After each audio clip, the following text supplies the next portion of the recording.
Okay, so as I said, we really felt that access was something that we needed to address, and we wanted to do it up front in a way that brought a perspective that is really important, that we make sure that we don't forget when we are talking about anything to do with diabetes, insulin, devices, technologies, healthcare, every single aspect of diabetes care. Now, I am delighted that I now get to introduce Katarina Braune, Dr. Katarina Braune, who is from Charité in Berlin. She's also the head of medical at dedoc. She's also an absolutely incredible advocate. She is so smart. She's so smart. And she's actually going to help us try to navigate the maze of insulin. Now, I've had diabetes for about 25 years, and I swear it seemed a lot easier back when I was diagnosed. There really didn't seem to be quite the choices and the different things that you needed to consider. These days, we do have choice. That at least that is what is available out there. Whether or not it's available in your area is something different, perhaps. But let's bring Katarina on so that we can have a discussion. Hello, how are you? Hi, Ramza, and good morning from San Francisco. I'm so excited to be here. So grateful that you have joined us, and welcome all the way over there in San Francisco. Actually, this is probably far closer than we usually are. So I'm thrilled that at least we're in the same country for a change. I'm delighted that you're going to be wearing your health professional hat at the moment, and thank you. It looks fine. And you're going to share with us, you're going to help us navigate that maze of all the different types of insulin. So why don't you take that away, and then we'll see how we go with some questions. But we've got a great panel discussion at the end. Before I jump off, though, I just would like to remind everybody, if you have questions, please pop them in the comments. We will be able to make sure that we get to them. But it's a really great way for this to be as interactive as possible. So I'm going to jump off again, and we're going to leave it with you now, Katarina. Thank you. Thank you, Ranza, and let's get started. So, as you know, I'm a medical doctor. I'm a board-certified pediatrician and diabetes specialist, but I also live with type 1 myself, and I'm navigating the insulin maze every day. And the next few minutes are going to cover, no matter what type of insulin is available to you, how to get the most out of it. So let's get started. In general, there are two main groups of types of insulin, one which is considered the bolus insulin, which you use to cover your meals or to correct higher blood sugars.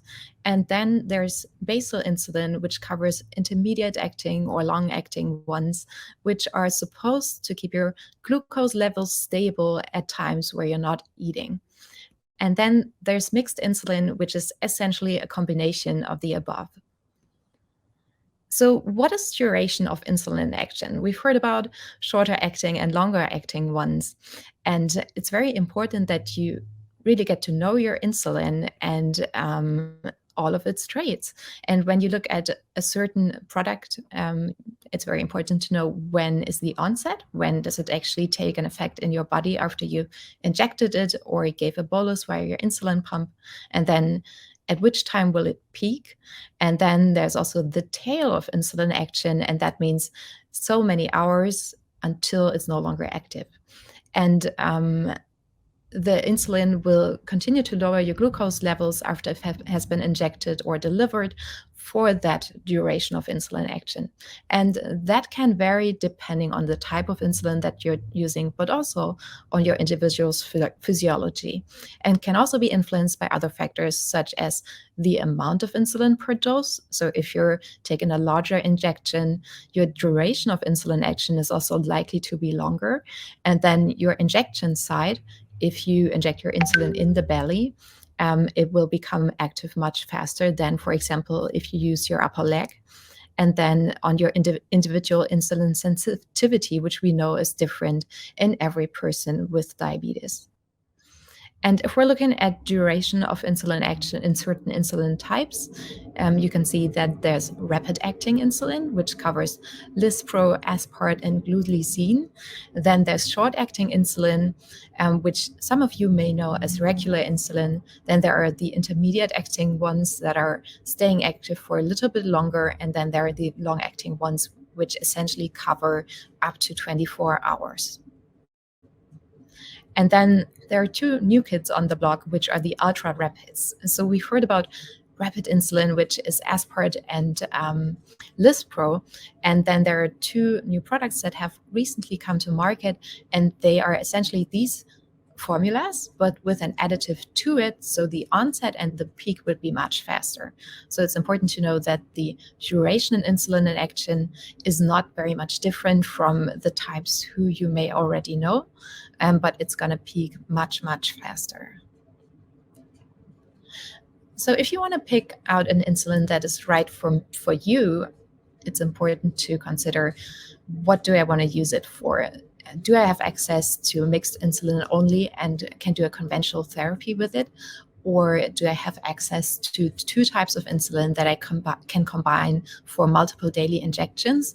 Or if you have access to an insulin pump or even an AID system, is the insulin approved for that, and is your healthcare professional willing to subscribe it to you off-label if it is not? Then there are a variety of other aspects to consider, for example, your age, what infusion system you're using, or if you want to use it during pregnancy. Then, of course, access is an issue. We've heard about that from Sana, and I know a number of people were going to comment on that later.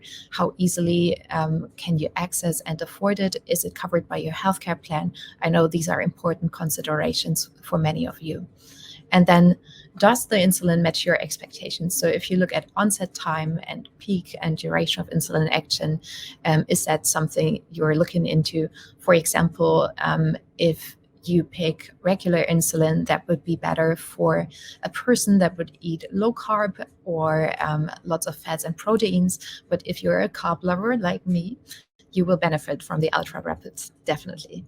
And then, of course, also, do you experience any side effects with it? Sometimes insulin can cause itching or skin rashes or changes to the fat tissue where you inject it. So it's always important to monitor it and discuss it with your healthcare professional if you notice anything after you've had an injection. But even more important than the type of insulin is the one-on-one.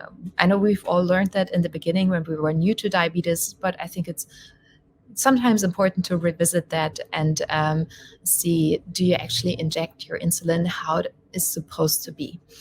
So always when you inject, make sure your injection site is clean. Don't forget to rotate between different injections and pump sites, because if you're going to use the same spot, like your favorite spots all over again and again, the absorption rate will be much, much lower.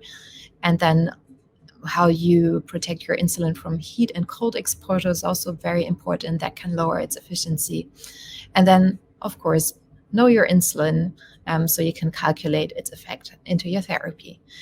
And another aspect that is also important, even more important than the type that you're using, is to know your ratios right. So how many units of insulin you're going to need to cover a certain amount of carbohydrates that you eat, and your sensitivity factor, which is needed if you want to correct hypoglycemia back into your desired target range.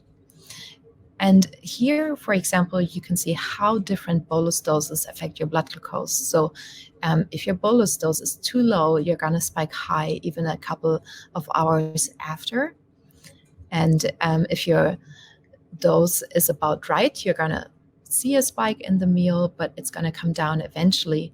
But if your dose is too high, you end up seeing something like that on your CGM or on your blood glucose meter. So it's going to drop, not immediately after you injected it, but when it peaks. So after 2 to 3 hours, for example, for rapid insulin. And then timing is also really important. So if you're bolusing way too early, you're going to drop low even during your meal. And this is an example where the timing was about right, so a couple minutes before. But then if you eat and maybe forgot your bolus, then you're going to spike high, and it's going to take you longer to get back into your target range. So I'm closing off with a quote from an endocrinologist, and that was 100 years ago. And I think it's really remarkable because what he said is no different 100 years later. And that was Elliot Jocelyn, who said, "Insulin is a remedy for the wise and not for the foolish, be they patients or doctors. Everyone knows it requires brains to live long with diabetes, but to use insulin successfully, it requires more than brains." And that's the end of my talk. I'm looking forward to your questions. And if you want to get in touch with me, here's how.